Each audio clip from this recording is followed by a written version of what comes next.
আগে সবাই শুনেন এই আপুটা কি বলে, তারপর আমি কিছু কথা বলতেছি। গেম তো সবাই খেলতে পারে, কিন্তু আমাদের মতো হিরোইক কয়জন উঠতে পারে? তুমি এখন কিসে আছো? একটু কমেন্টে বলে যাও তো। ও আচ্ছা, সরি, আমরা কখনো হিরোকে মারতাই না। ও আপু, আমরা তো একদম বট, তাই জন্য আমরা কখনো হিরোকে মারতে পারবো না। তাহলে এটা কি আপু? এটা আগে বলেন, এটা কি, এগুলো কি? আমরা কি কখনো হিরোইক মারি না? হিরোইক মাস্টার তো মারি না।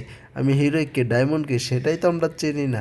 তাহলে আমরা কিভাবে হিরোইকটা মারবো আগে সেটা বলেন। এটা কি? আমরা তো হিরোইক মারি না, এটা কি? এটা কি দেখেন যে আইডিয়াতে আছে? এটা কি হিরোইক না, এটা মনে হয় গুল গুল মঞ্চে বাজ। অনেক মানুষে ভাববে এটা গুল, বা এটা হিরোইক না, হিরোইক না। না আপু, এটা গুল গুল, এটাই। আমরা তো কখনো হিরোইক মারতে পারবো না, তাই দেখাই দিলাম। আর আপনারা বলেন ভালো ভালো, আপনারাই কমেন্ট করেন।